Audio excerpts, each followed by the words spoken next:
Bien bonjour à toutes et à tous, nous sommes dans cette vidéo pour compléter et terminer notre activité 1 avec notre dernier chapitre qui va nous permettre d'ailleurs de valider notre tâche 112 par rapport aux appels d'offres. Mais qu'est-ce qu'une appel d'offres? Chapitre 3 donc, détecter, analyser et suivre les appels d'offres.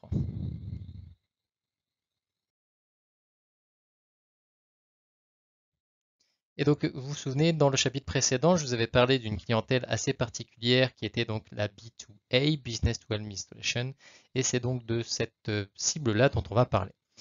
Ici, je fais rapidement une petite aparté en expliquant que des appels d'offres, il y a à la fois ce qu'on appelle des appels d'offres privés, ça sera un chapitre beaucoup plus tard dans l'année, et des appels d'offres publics.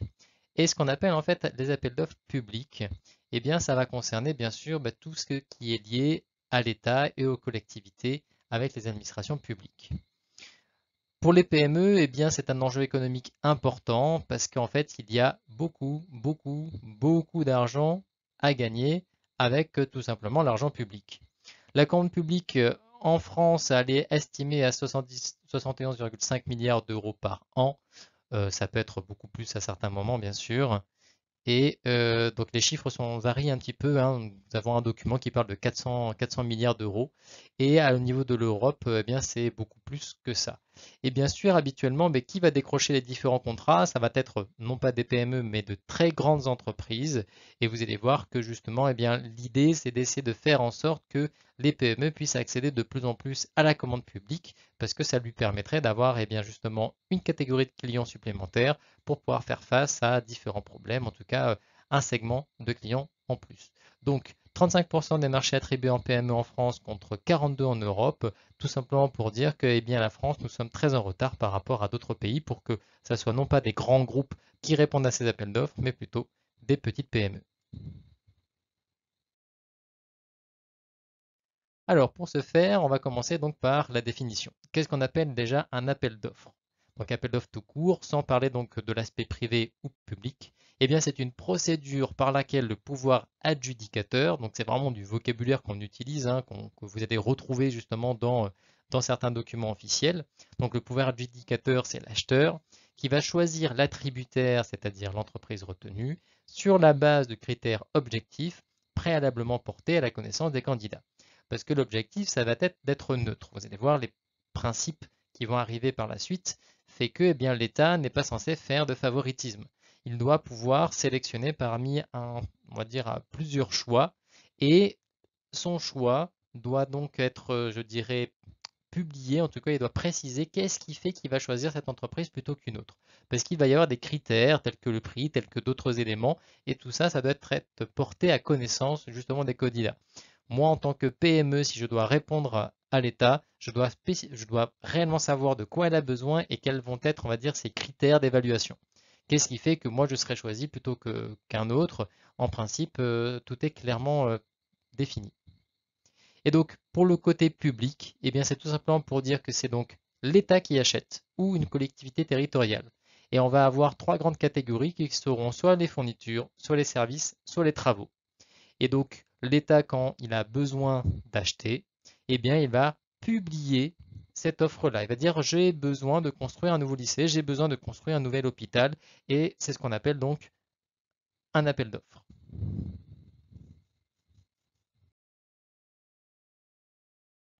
Donc, il y a plusieurs principes pour, je dirais, encadrer en quelque sorte les appels d'offres publics. Le principe de liberté d'accès, c'est tout simplement de dire que toute personne doit librement avoir connaissance des besoins d'achat de l'acheteur.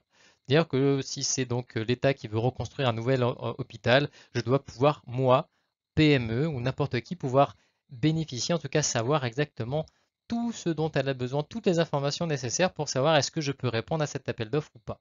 Ce principe est garanti par la publicité qui est diffusée par l'acheteur. Donc cette fameuse publicité, donc l'appel d'offres qui va être public, on verra un peu plus tard de quelle manière.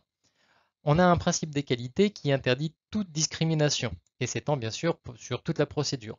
L'idée, c'est de dire que quelle que soit par exemple la nationalité, la taille ou l'implantation du candidat, tout le monde doit pouvoir avoir accès à cette information et répondre en tout cas à un appel d'offres, faire une proposition à l'État. Le principe de transparence fait que eh bien, l'acheteur, avant donc de répondre justement à l'appel d'offres, eh bien, il doit connaître les différents critères de choix de l'État.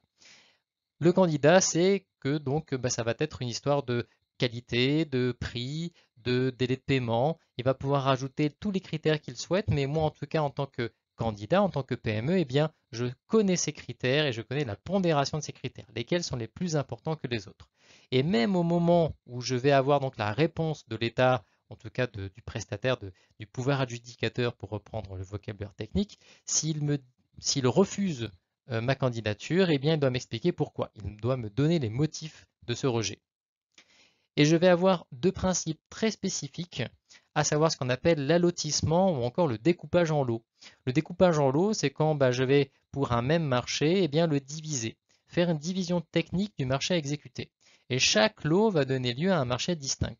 C'est-à-dire que quand j'ai, par exemple, je reviens sur la construction d'un hôpital, eh bien, je ne vais pas avoir juste la construction de l'hôpital, mais je vais avoir les murs, je vais avoir la plomberie, je vais avoir les sanitaires, je vais avoir donc tous les éléments à l'intérieur vont être un maximum découpés parce que mon petit plombier du coin, il va peut-être pas pouvoir faire, bon, peut-être lui tout seul non, mais si je prends on va dire une PME de plomberie de 15-20 salariés, eh bien sûr, ils ne vont pas pouvoir construire tout le bâtiment, l'hôpital. Par contre, ils vont peut-être pouvoir se positionner uniquement sur le lot qui va s'appeler la plomberie. Et donc, eux, ils vont pouvoir répondre uniquement à ça et donc participer, encore une fois, c'est le but, à ce marché public, à ces appels d'offres publics. Et dernier élément qui est de plus en plus important, la dématérialisation donc de ces appels d'offres. On va voir un peu plus tard que tout peut se passer sur Internet et que ce soit donc le découpage en lot ou la dématérialisation, tout ça est fait pour faciliter l'accès aux PME.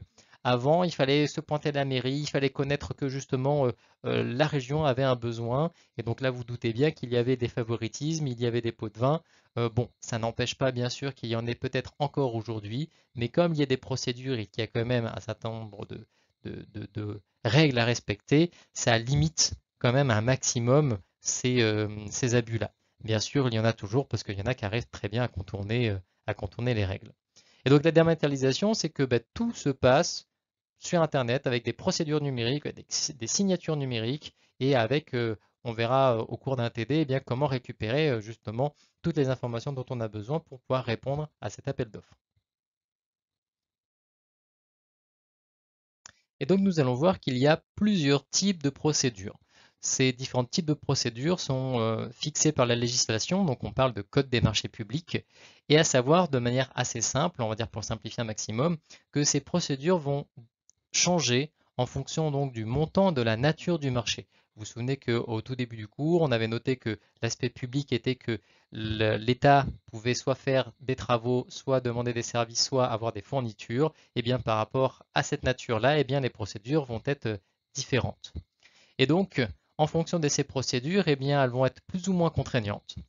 Il va y avoir une forme de publicité différente également. On va revenir justement dans la diapositive d'après sur cet aspect-là, qui n'est peut-être pas encore très clair, et également sur le fait qu'elle soit ouverte à tout le monde ou restreinte, où il va y avoir en fait une présélection. Je ne rentrerai pas dans ces détails-là parce que c'est encore assez spécifique. Et donc on a en tout trois procédures différentes. Nous avons ce qu'on appelle, qui est de plus en plus connu, le marché à procédure adaptée, qui encore une fois a été créé pour pouvoir permettre aux PME de davantage accéder aux appels d'offres. Nous avons tout simplement ce qu'on appelle la procédure négociée sans publicité ni mise en concurrence.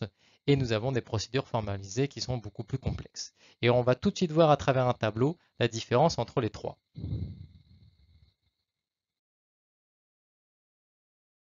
Je retrouve donc mes trois procédures. Quelles vont être les différences entre les trois? Eh bien, je vais revenir sur les deux éléments qui vont justement les différencier, à savoir déjà le montant de l'appel d'offres. Si je suis en dessous de 40 000 euros, c'est-à-dire que si l'État veut se fournir pour un montant de moins de 40 000 euros donc dans un achat, eh bien là, ça va être, comme c'est précisé, c'est donc une procédure négociée sans publicité ni mise en concurrence. Ça va être un achat très simple, comme on va dire une entreprise qui achète à une autre entreprise, où on va quand même demander à l'État de consulter trois fournisseurs pour avoir trois devis et prendre celui qui lui satisfait le mieux. Mais aussi, on va retrouver cette procédure où justement je ne vais pas avoir la procédure complète et très complexe dont on va parler par la suite. C'est au moment où j'ai des cas d'urgence. J'ai un cyclone qui vient de ravager notre île et dans ce cas-là, eh bien, il faut que je débloque tout de suite de l'argent. Je ne vais pas consulter. C'est ce qui s'est passé également pour eh bien, la crise sanitaire. Il faut vite que j'achète des masques, il faut vite que j'achète des vaccins ou que j'achète tout un tas de choses. Et là, il n'y a pas du tout eu de procédure respectée et c'est justement l'objet d'un article que je vous ai demandé de lire sur justement les limites d'une procédure, en tout cas qui n'est pas respectée parce qu'on est dans une situation d'urgence. Et donc, comme je vous disais, comme c'est précisé dans ce nom de procédure, négocier sans publicité ni mise en concurrence, eh bien, il n'y a pas de publicité. Alors qu'à partir du moment où on est au-dessus de 40 000 euros et en dessous de différents seuils que je vous présenterai dans une prochaine diapo, je suis donc dans une MAPA. C'est une procédure qui est simplifiée justement pour pouvoir permettre encore une fois aux PME de pouvoir accéder à l'argent public.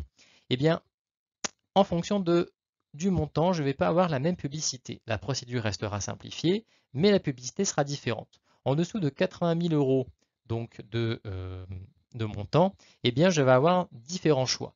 On verra sur les différents choix un petit peu plus tard, mais l'entreprise pourra passer par le BOMP, elle pourra passer par le journal d'annonce légale, mais voilà, elle pourra en tout cas faire ce qu'elle veut. Elle pourra également publier ça sur le site de la mairie. Si la mairie veut acheter, donc faire un achat en dessous de 80 000 euros, elle pourra juste mettre marché public, en tout cas faire une publicité sur son site. Allez regarder sur le site de votre mairie et vous allez voir qu'il y a forcément un onglet quelque part dans le menu qui s'appelle marché public et vous allez voir tout ce dont justement la mairie a besoin d'acheter. Et donc là, l'entreprise, une PME, va pouvoir aller voir est-ce que je ne pourrais pas essayer de répondre à justement une demande de la mairie.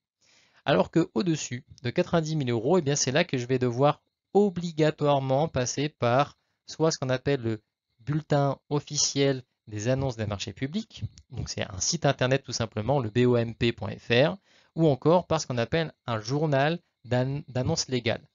C'est réellement un journal, vous avez la liste en fonction de la région dans laquelle vous êtes, et pour la Guadeloupe, nous en avons trois, le France-Antille, Nouvelle Semaine, ou encore Courrier de Guadeloupe. Et là, dans ces journaux-là, je vais pouvoir publier et de dire que, eh bien moi, bibliothèque de telle commune, eh bien j'ai besoin plusieurs vidéoprojecteurs, j'ai besoin de tout un tas de choses. En tout cas, je dois faire savoir cet appel d'offres, faire savoir la demande que j'ai.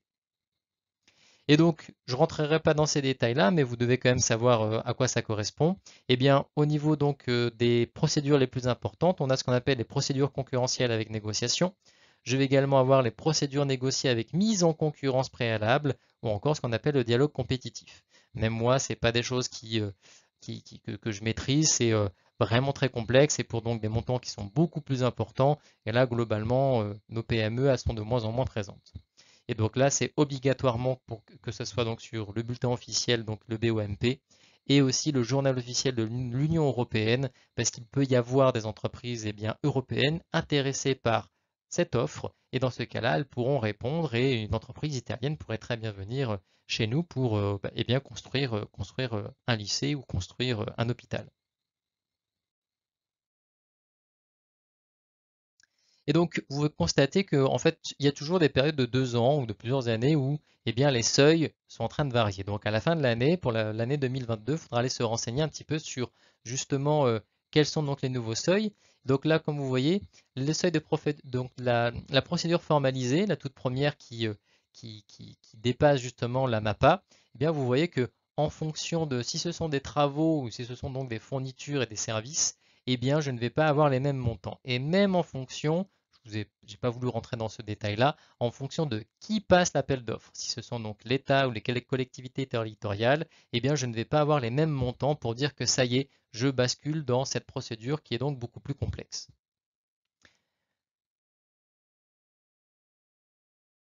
Je vous ai parlé de la procédure, mais la même chose au niveau des publicités. Là, vous voyez que donc, le tableau est un petit peu plus complexe. Mais si je rentre donc dans des montants beaucoup plus importants, en fonction en plus donc de si c'est des fournitures, des travaux ou des services, et si c'est donc l'État ou des collectivités territoriales, là, vous voyez que les différents seuils sont totalement encore différents. Et il faudra donc que je regarde où est-ce que je vais devoir communiquer publier mon appel d'offres pour pouvoir respecter la loi et que tout le monde puisse avoir connaissance de mon besoin. Et bien, dans notre troisième grand point, on va revenir sur cet aspect de la dématérialisation des AOP. Et vous allez voir en fait toutes les différentes étapes qu'une PME est censée donc respecter pour pouvoir répondre à un appel d'offres. Première étape, tout simplement, c'est déjà donc de savoir où consulter et mettre en place une veille pour voir à chaque fois toutes les appels d'offres qui sont envoyés. Pour bien sûr n'en rater aucune, parce qu'il y a bien sûr des concurrents qui vont venir rentrer en compétition avec moi. J'ai dans un premier temps ce qu'on appelle on va dire les sites officiels, donc le BOMP, Bulletin officiel des annonces des marchés publics. À l'échelle européenne, c'est le JOU. Et nous avons donc ces annonces, donc ces journaux d'annonces légales qui vont transmettre toutes ces informations. Donc il est bien de lire le France entier pour une entreprise parce que je peux voir, par exemple, il y a toujours des rubriques pour les marchés publics pour voir un petit peu ce qui se demande actuellement. J'ai également la presse spécialisée. Donc là, en Guadeloupe, nous avons le France Antilles, qui est à la fois un journal d'annonce légale, mais également donc presse spécialisée. Mais nous allons pouvoir en trouver d'autres également en France où je vais avoir accès à ces informations.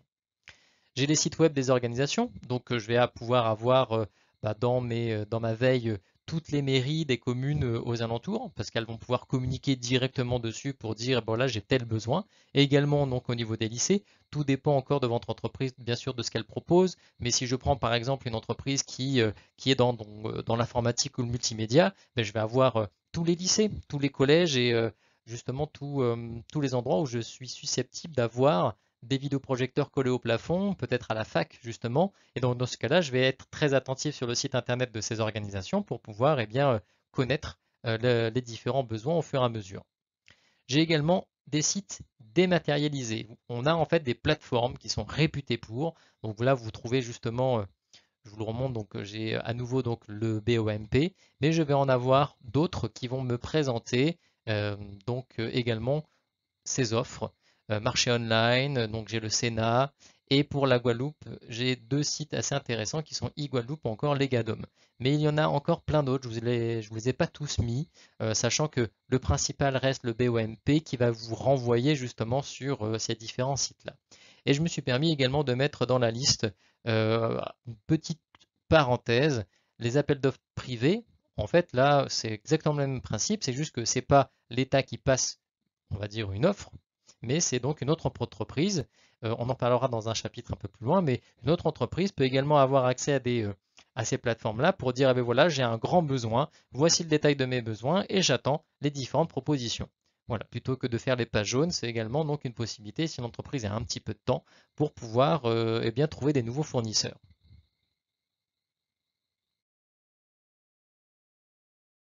Et donc l'objectif, quand on est sur ces différents éléments, ces différentes sources d'informations, l'objectif c'est d'aller chercher ce qu'on appelle l'avis de marché. L'avis de marché, il est là pour me donner toutes les informations qui vont me permettre déjà de me faire un peu une idée. Je vais connaître le besoin donc de l'acheteur, je vais connaître son identité, l'objet du marché, et surtout ils vont m'indiquer, et ça sera donc beaucoup le cas, on fera dans un TD sur le BOMP, d'aller savoir comment me procurer tous les documents de la consultation, tous les documents qui vont me permettre de pouvoir connaître le besoin et répondre aux besoins. Et je vais également avoir l'information de la date limite de réponse. Et donc là, je me suis permis de mettre une petite photo donc de l'alerte Google parce que pour mettre en place une veille sur les marchés publics, ça peut être intéressant de mettre appel d'offres avec derrière le mot-clé du service ou du produit que vous proposez et vous pourrez donc voir un petit peu les résultats que ça donne. Ça peut être très intéressant pour mettre en place cette veille-là.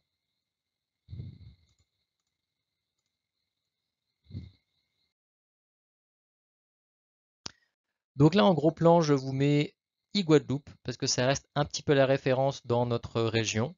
Donc vous avez ici le site internet où vous pouvez avoir les consultations en cours ou faire une recherche avancée pour être, si vous avez justement des besoins, en tout cas une offre assez spécifique. Et donc quand on fait, et donc sur cette plateforme dématérialisée, là, vous avez donc une petite liste. Donc là, vous constatez que l'organisme principal, en tout cas pour les 3 appels d'offres qui sont publiés ici, il y en a d'autres, hein, il y en a une vingtaine là quand j'ai consulté. Je retrouve donc le type de procédure, MAPA. Donc ma procédure adaptée qui généralement m'intéresse moi, entreprise. AOO, c'est simplement pour parler d'appel d'offres ouvert. Il faut donc cliquer dessus pour voir de quel type de procédure il s'agit. Mais dès que c'est adapté, c'est précisé parce que justement, c'est plutôt recherché par les PME.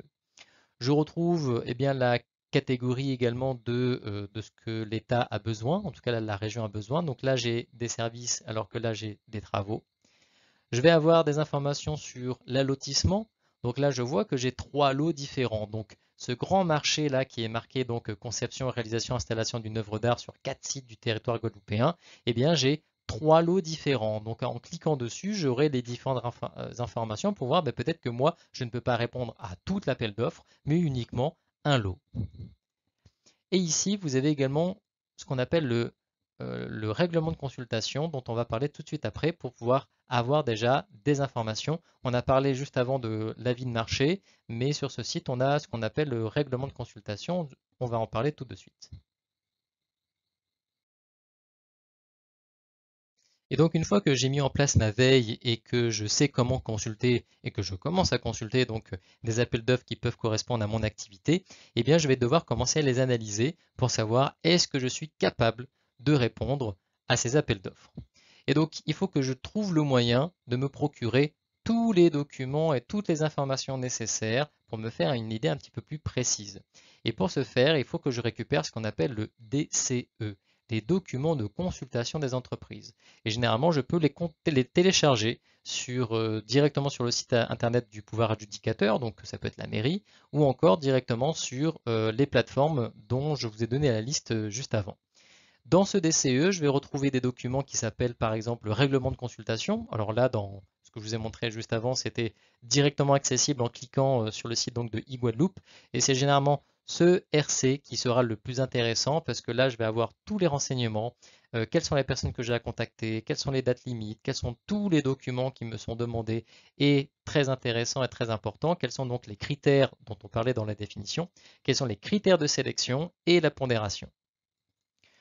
Dans ce DCE, je vais également avoir ce qu'on appelle des documents généraux. Alors, je ne rentrerai pas dans ces côtés techniques, mais voilà, vous allez avoir, par exemple, si je dois acheter des vidéoprojecteurs pour le lycée, eh bien, je vais avoir des documents spécifiques pour, en tout cas, la mairie va communiquer des documents spécifiques qui font partie de ces documents généraux pour tout l'aspect technique. Et là, je vais réellement avoir, voici donc le vidéoprojecteur dont j'ai besoin parce que je vais devoir l'installer sur un socle, un support, à l'envers. Donc là, je vais avoir des renseignements un petit peu plus techniques sur le besoin donc du pouvoir adjudicateur.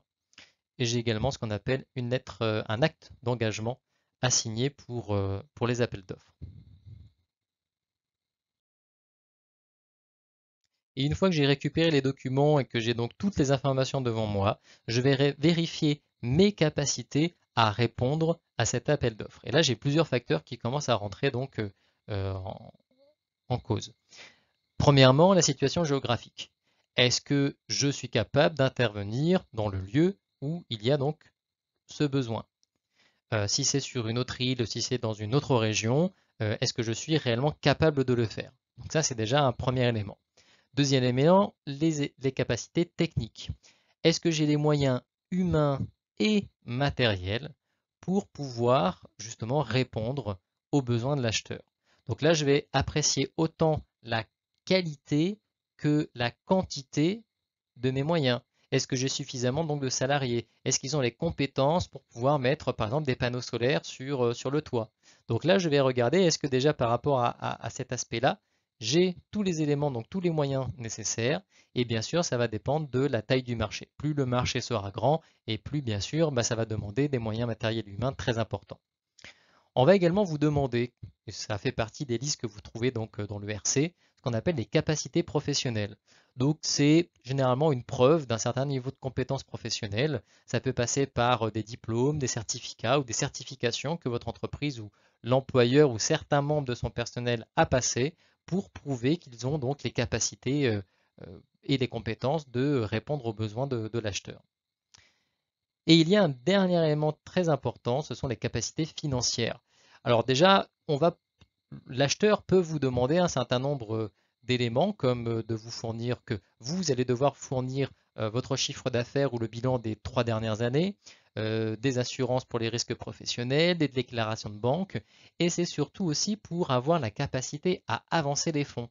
Parce que le problème, c'est que la particularité et la mauvaise réputation de l'État et des administrations publiques, c'est qu'elles payent en retard. Déjà, elles ont un délai de paiement qui peut être beaucoup plus important que dans le privé.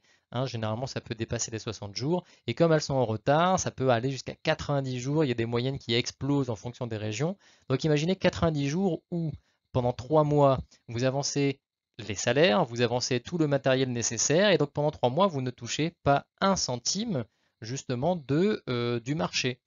Donc, avez-vous suffisamment donc, de ressources en stock dans vos disponibilités sur votre compte en banque pour pouvoir assumer 3 mois justement, il va falloir payer tout le monde et payer toutes les marchandises.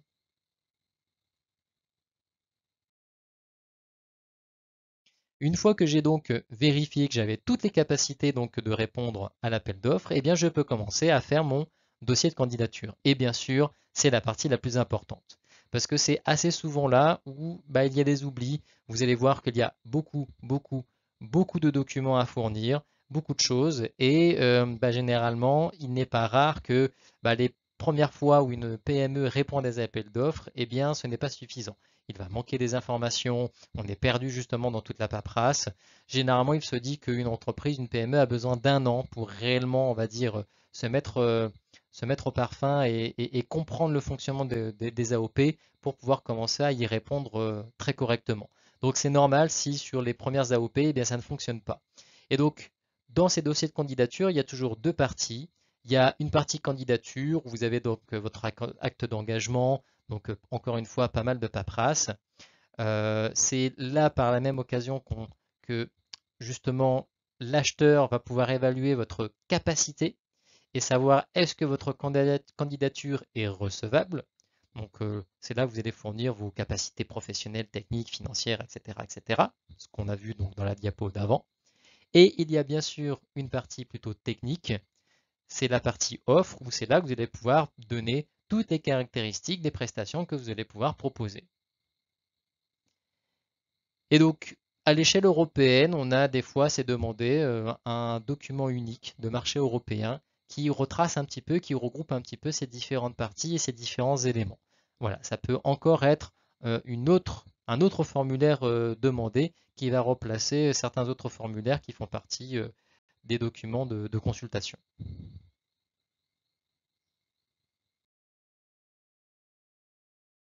Une fois que vous avez donc constitué votre dossier de candidature, eh bien, vous devez le remettre dans certains délais avant la date butoir. Là-dessus, vous avez donc plusieurs possibilités. Vous avez donc la possibilité de le remettre directement en main propre. Donc, vous pouvez aller directement à la mairie pour déposer tous les documents. Vous pouvez l'envoyer par voie postale ou bien sûr par voie électronique. Quand ça se passe par voie électronique, et bien sûr les plateformes dématérialisées dont je vous ai donné la liste, assez souvent on vous demande donc d'avoir ce qu'on appelle un certificat électronique et également un logiciel de signature de documents électroniques. Donc ça nécessite l'achat d'un certain nombre de logiciels et donc également le certificat. Tout ça c'est un petit peu technique, donc ça demande un petit peu de comprendre comment ça fonctionne et ça nécessite un petit coût, mais une fois que c'est payé, eh bien vous êtes capable de pouvoir répondre directement en ligne. Et bien sûr, pour pouvoir répondre directement dans certaines plateformes, il faut créer un compte sur cette plateforme-là. Et donc, comme toute action, on termine par un suivi. Il faut que je sache exactement où est-ce que j'en suis pour chaque appel d'offres. Et donc, pour ce faire, le mieux, c'est de faire un tableau de suivi. Excel fonctionne très bien. Donc, dans ce tableau, comme vous pouvez le constater, je vais retrouver toutes les informations qui vont me permettre de savoir euh, de quel appel d'offre il s'agit, pour que je puisse également le retrouver facilement, dans quelle source je l'ai trouvé, etc. Et je vais surtout avoir dessus toutes les dates et les échéances. Étant donné que j'ai des dates limites de réponse, il faut que je puisse me mettre des rappels pour ne pas me louper et savoir, ok, c'est bon, j'ai bien envoyé mon dossier avant la date limite et je n'ai plus qu'à attendre la réponse. Et justement, c'est la dernière partie de ce tableau, tout ce qui est lié à la réponse, pour que je puisse me faire une sorte d'auto-évaluation surtout pour la partie négative, si, comme je vous le précisais, pour un principe de transparence, l'acheteur doit vous dire le motif du refus. Donc je peux voir un petit peu bien comment j'évolue par rapport à mes commencements, parce que comme je vous avais expliqué, en principe, il y a un an de délai. Généralement, c'est ce qui se dit pour que une nouvelle entreprise comprenne un petit peu comment fonctionnent toutes ces particularités donc des appels d'offres. Et donc, c'est bien d'avoir ce suivi pour voir un petit peu comment mon entreprise évolue par rapport à ça. Donc, je fais un tableau de suivi des appels d'offres sur Excel. Ça fonctionne très bien. Et le chapitre se termine là-dessus. Donc, retenez juste que l'idée, c'est que les PME, là où en tout cas vous êtes susceptible de faire un stage, eh bien, elles ne répondent pas suffisamment à ces AOP. Et vous allez avoir les compétences de pouvoir faire ces propositions, malgré tout le côté un petit peu technique. Et vous allez voir qu'il y a en tout cas de plus en plus d'entreprises et de PME qui répondent à ces appels d'offres. Et je vous encourage très fortement à participer à ça, voir un petit peu comment ça se passe, quels sont les différents documents, qu'est-ce qu'il faut remplir, là où il faut faire très attention. Et ce sera donc très intéressant pour vous de voir tout ça parce que, encore une fois, il y a beaucoup d'argent à se faire et c'est toujours donc les grands groupes qui y répondent et pas forcément et pas suffisamment surtout les plus petites entreprises.